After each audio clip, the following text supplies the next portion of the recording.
Hello, everyone, and welcome to a very special spotlight from the Epic Film Guys podcast. I am Nick, and I am joined by amazing friend of the show, years and years and years. One of the first people that we met podcasting, and our very good friend and brother down in Perth, Paul from the Countdown Movie and TV Reviews, is here to help me review and look back at John Wick Chapter 2. Paul, how are you, my friend? Very good, thank you, Nick. Thanks for having me back again. It's great fun to be rewatching these films with you, and I'm very keen to hear what you thought of Chapter 2 after the great, fantastic, original John Wick. So it's going to be a lot of fun. Yeah, which you also joined me for, Spotlight-wise, which was my first introduction to John Wick. I hadn't seen it that long ago. It was, yeah. And so it was only fitting to me when it was time to talk John Wick Chapter 2. And, you know, we batted around, little aside, we batted around trying to get together to do you guys coming on the show again sometime before the live stream for The Cure. Unfortunately, it's not going to happen, but God, why don't we just got to do John Wick 3. I don't know when it opens in Australia, though, because John Wick 2... When does it open for you? It opens May 17th. Same time here. Opens the 16th of May. So this time, rather than making us wait for 4 fucking months like they did so long, for John Wick so Chapter 2. Mad. It was... You guys were all talking about it. Everyone talked it. Well, obviously not you. You hadn't seen it, but our podcasting bros were all talking about it, and most people were saying positive things, or at least saying it was, close to the first one. So mad. We were so dark, and then we got to go to an advanced screening down here, which was a fucking joke because a week before the advanced screening, I could have downloaded a 1080 rip of it and watched it on my home theater if I wanted to. It was so fucking weird. Oh my lord. Oh. So, essentially... Not that I hold any bitterness still. 2 years John Wick, later. Chapter 2 picks up almost immediately after the events of the first film because he wants to get his car back. And then he's approached by, I guess, an old colleague or whatever the case may be, who hands him a marker, which we find out was basically John's way of getting out of quote-unquote the life, we'll say, which is like this life of an assassin or whatever. And he approaches him with the marker to kind of cash in the favor that he had to use to get out of the life. And from there, basically, hijinks ensue. Loisoff? Yes.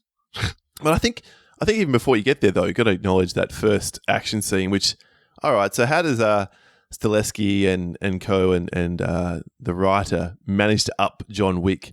And so he decides to have a bit of a car chase / car action scene where John Wick is using his car, or the car he's driving, as his weapon for the first half of the fight, which is pretty damn cool. Which is amazing. And this film isn't perfect, and this film does some things it's not.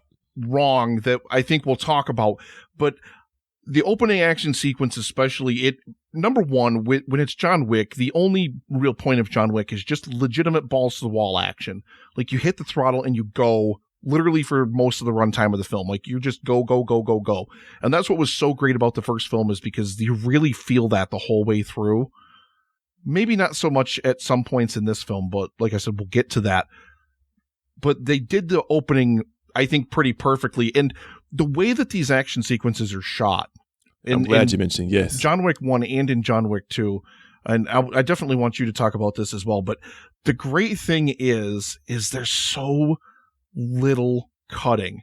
I love that those cameras stay rolling and that those are single, like, it's not just all one take. Obviously, there's different cuts, but for an action film, like, we saw Hellboy very recently as of recording day, which is shot exactly the opposite way action-wise. There's so many cuts, there's so many edits, you can't even tell what's going on. Like, there's like 3 cuts a second, or like the kind of Paul W.S. Anderson action school of action editing, where like in those Resident Evil movies, there's so many edits. Like, you got to give like the, I don't know, like cruel and inhumane punishment being done to the film editor like having to cut it so many times to try to make it into something intelligible. In Cohesive, this, it's completely the opposite. It's amazing how few cuts there are because you can just stay with the action the whole time. The camera is just rolling, and I love that. Yeah, Stileski plonks the camera down far enough away that you always have a perspective of things that are clear. So even when the cuts happen, and they do, it very rarely gets in close, except on the one or two action scenes in this film where the fight is taking place up in close, like when he's fighting Common a couple of times, like on the train.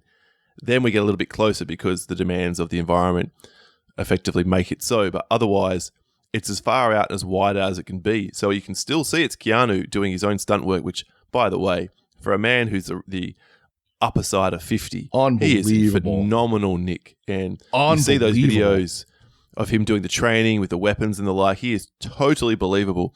And I'll take this opportunity to say, if I may, Nick, people like to shit on Keanu for being a bad actor, and he's not ever going to win an Academy Award. I totally acknowledge.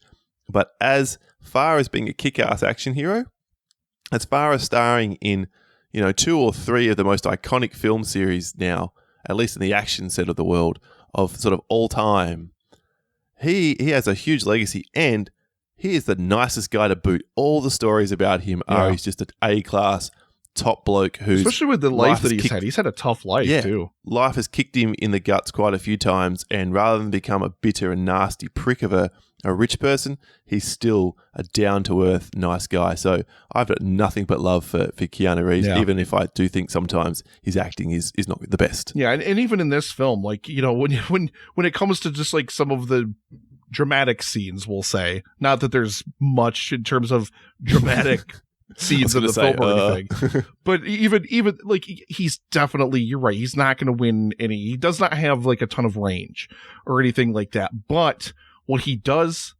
extremely well, and that's look like a convincing, like, name me an assassin or an action star in a film like this that's ever been more convincing. Maybe as convincing, sure, but more convincing than he is in this role. I can't think of anyone. Yeah. And even when he picks up the guns, like it translates when he's in Pete Serafinovich, again, we just talked about him in another spotlight for Shaun of the Dead. He's in this film as well. And it's when you watch him, like they're talking about the guns, and when Reeves takes the gun, like he handles it like he knows how to use it. And that's because he's trained extensively to know how to handle the weapon, to hold the weapon, to use the weapon. Like when you watch those videos of him training, like you mentioned, Paul, you just watch him. It's insane how good his gunplay skills are. It is just insane. And what that allows Stileski to do is you can just leave those shots. One of my favorite things about the first film was the fact that, number one, the action doesn't cut frequently. And number two, like, just all the gun kills are just amazing. They're so good. They're so good. Yep, they are. Just that there are times in this film, in this one in particular, though I remember it in the first one as well, where he's down some guy, disarmed him, either shot him in the knee or the side or whatever, and the guy's alive behind him. And in any other film, that character would continue on his merry way, and then he'd have someone shoot at him from behind later on. Not in John Wick Chapter 2 or John Wick, because out of the blue, almost as an afterthought, and still in the same fluid sort of set of motions, he will spin or put the gun backwards and put one in the head every single time. And I just love that about this character. Yeah. Like he is the ultimate assassin. And the other thing I love about the opening of the film, before we probably do get to some of the not so great parts of it, is Peter Stormare's cameo as the Russian mob boss, which is a really effective way to give the exposition you need to remind you what John Wick is without getting too bogged down in it. He's telling his subordinate, it's John Wick, we have to close up shop. And there's a moment in it where he goes, have you heard the story of the guy with the pencil? Yeah, I've heard the story. He goes, he's killed 3 guys. And then Peter Stormare says it in the most perfect way. He's like, with a pencil. It's just brilliant.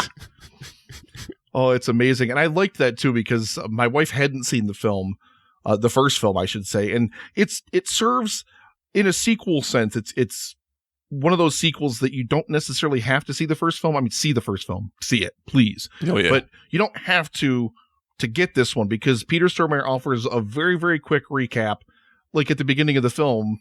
Kind of, I mean, these things are very, very light on the plot. Like, there's not a ton going on. But, the first film is entirely, he stole his car and killed his dog. The end. Revenge. That's the whole movie, but packed within there is this greatness. Now, this gets a little bit more into, I guess, like the world. Yeah, that's what I was going to say. The plot's simple, but the world building becomes more convoluted and I think cool. Like, there's this whole, it's implied heavily in the first one. You get the Continental, you get the rules of engagement, so to speak. And now we realize there's Continentals in other parts of the world, and there are these international sort of assassination conglomerates that all sort of work together. And that expansion of that world, I thought, was the best part of this movie, other than the action scenes. Yeah, and I think, so once you get past the opening part, and then there's the great scene where, he, the crime lord shows up at his house and, tries to get him, quote unquote, back into the life, and he rejects that. And then, he attacks his home and everything. But then for me, there are certain action sequences in this film that I don't think work as well. And I think I love the fact that Stileski pulls the camera back and just lets it shoot whatever's happening. And there's not a lot of cuts, and you get a lot of wide shots, and you can see that it's the actors. You can see how well choreographed it is. But I think in some of the cases, I think the camera's almost too far back.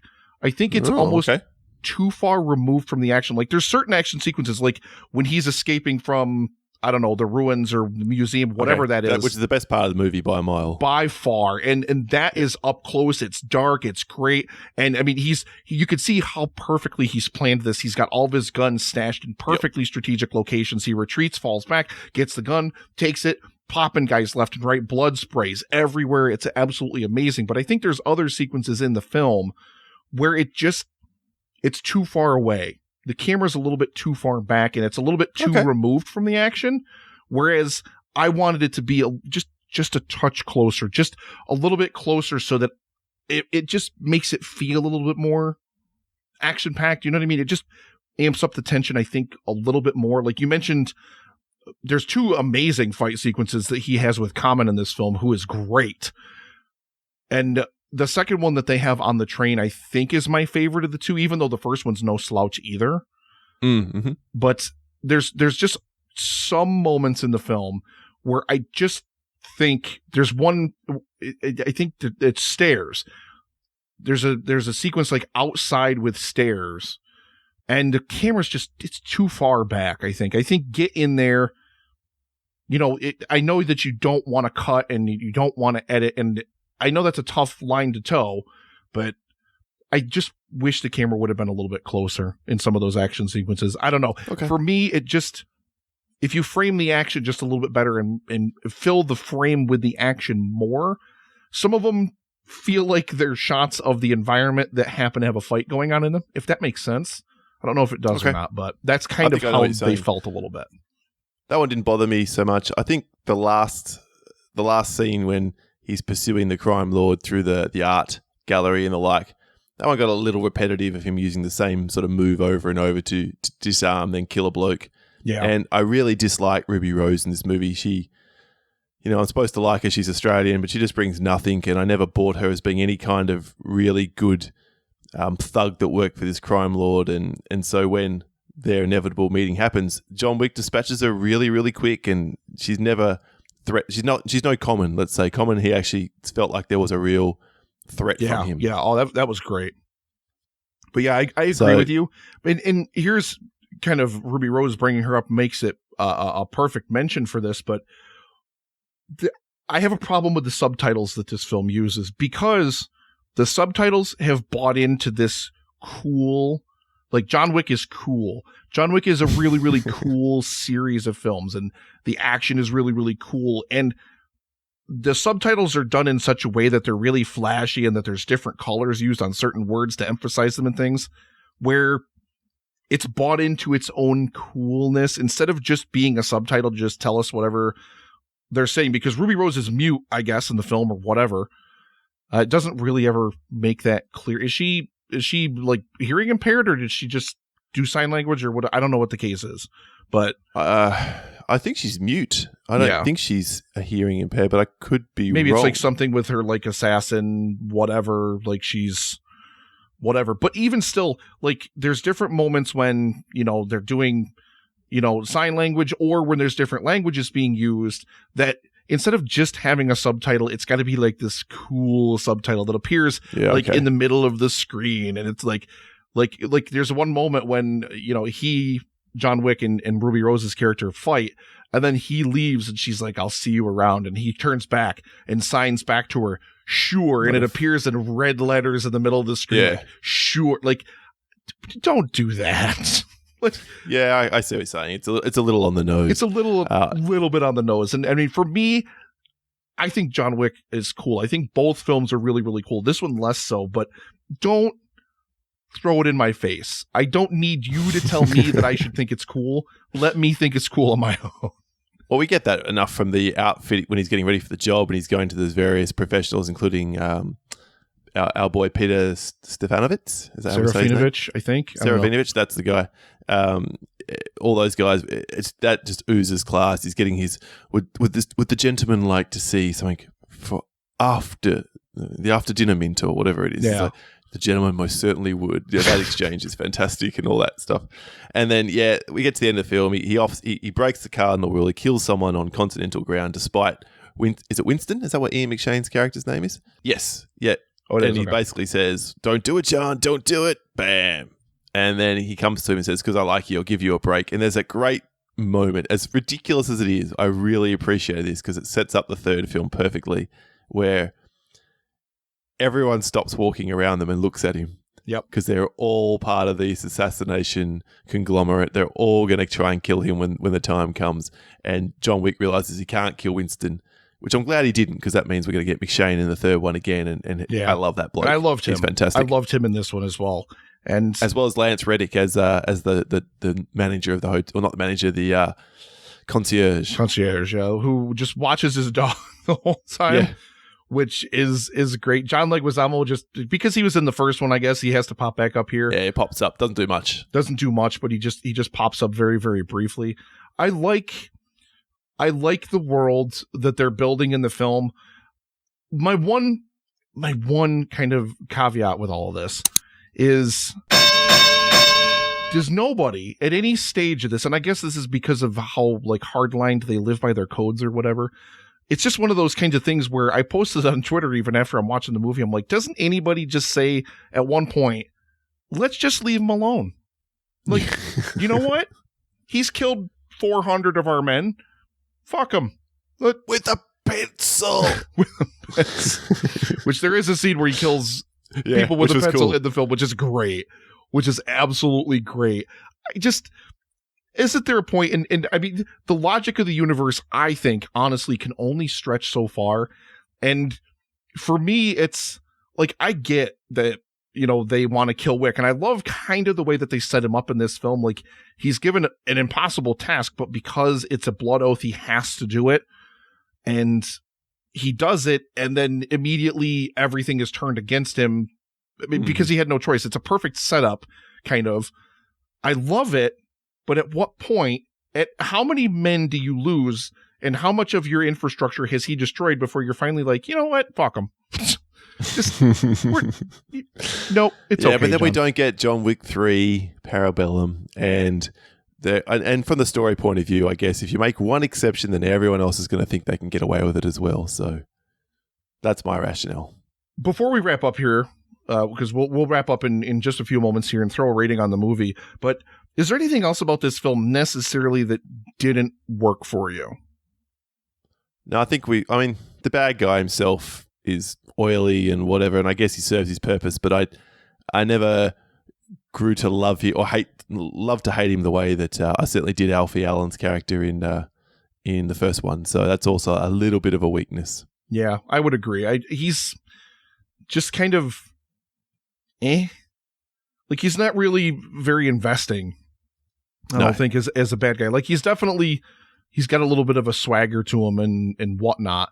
But I don't think, and I think the problem is that he doesn't ever really pose any kind of a threat to John. I don't think like Common does. Like, Common I think was amazing. Like I said, I loved the two fights that they had. Like, he definitely feels like a threat. And these are two people. I love that there's also that kind of professional courtesy. It's actually a joke he makes in the film a couple of times, that they clearly have a kind of respect for each other, but because they've been put on opposite sides, they fight each other.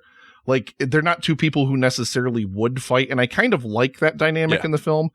But Common is Gianna's bodyguard. He doesn't even have anything to do with the main villain, other than the main villain is Gianna's brother. But even still, those two never interact. But Common's still his biggest threat in this film. And he's just trying to avenge his fallen ward. Like, that's a problem. Like, he should not be... I mean, if he was going to be like the main villain or whatever, if they would have written it a little bit differently, fine. But he's never... Like, the main villain, Santino, is never a threat to John, I don't feel like. No. And he's the driving force of the plot. And that's kind of where I think it stumbles the most, is that you just never really feel like... It does become, when you mentioned the scene at the art gallery and everything, it does become a little repetitive at that point where, you know, they're just basically throwing bodies in John Wick's way at this point, just to have more cool-looking kills. And the action's cool. Please don't stop giving us this level of action, but give us a little more. And you've got to give us... I mean, you don't have to have a lot of plot to tie a John Wick film together, but you got to have one that at least makes a little bit of sense. So I'm eager to see what they're going to do in Parabellum to kind of up the ante. I mean, we know that like in this film, he at least still has all of his connections. He has the whole connected world, and now he doesn't have the connected world anymore. So that'll be kind of interesting, but I wonder whether the Lawrence Fishburne subplot with his network of homeless murderers / hit people will come back into the third one as well. Well, I did see a shot of Fishburne in the trailer, so he's definitely in the third one. So what exactly that will do or anything like that, I'm not 100% sure. Fishburne was great in this film, by the way. I just loved seeing him and Reeves together again, of course, from the Matrix days, but Fishburne is so deliciously over the top in this movie. He just chooses in everything these days. every kind of scenery that he possibly can, and I kind of love it because he really has a lot of fun with the role. He doesn't have a lot to do. He's got a relatively small role, and it's clear that they just got Lawrence Fishburne because they wanted to put these two in a film together again. But I'm all for it. I'm fine with it. It works perfectly. No complaints from me either in that regard. Yeah, absolutely not. So, my friend, throw a rating on it. What would you give John Wick Chapter 2? Because I know you rate the first one extremely high. Yeah, I do, and it's not as good, but I like it a lot. In fact, I love almost. In the last 10 years, 5 years in particular, there haven't been a lot of great action films, so this probably gets a bump in score from me because the relative comparisons favour it, but I give it 8 out of 10. Yeah, I'm going to come in behind you with a 7. I did really enjoy the film. It's just a little bit weaker, and I wonder if not having David Leitch co-direct this film with Chad Stahelski was that factor that really, really made part 1 Could be such a smash, and then this one a little bit weaker. I'm not 100% sure, but we will see very shortly then whether if Parabellum ups the ante and improves or continues the downward trend. The trailers look fantastic for Parabellum, and this should be airing anyway on the live stream for The Cure, during the live stream for The Cure. So if you're listening to this during the live stream for The Cure, thank you. We really, really appreciate you being here to help us fight cancer and raise money for the Cancer Research Institute. But John Wick Chapter 3 Parabellum also comes out May 17th, the first day of the live stream for The Cure. So I think, Paul, that sounds like a good thing to try to get together on at some point in the future, because now I've done 2 of them with you. I can't do Parabellum without you now. We should close the circle or finish the triangle or whatever way we should refer to it. Throw. Yes. Well, speaking of cliches on a podcast, Paul, please tell our audience where they can find you. Countdown PC on Twitter, search for the Countdown Movie and TV Reviews on Facebook, or just through your browser, you will find us. Paul has been, like I said, a friend and brother to the show for years, and we just adore you guys. You guys are absolutely amazing, and you do just, I'll say it again a million times, the best movie podcast on the web, just because flattered. Thank you. You guys are very, so very kind. perfect together. But we thank just you. have the God of podcasting. I mean, that's all we have. That's all you need is God on your side, right? That's very true. I don't have the God filter set up right now. I should have switched it over. But thank you all so much out there for listening. Like I said, especially if you're listening to this as part of Livestream for the Cure. We love you. Thank you so much for myself, for Paul. Until next time, we will see you at the movies. Good night, everyone.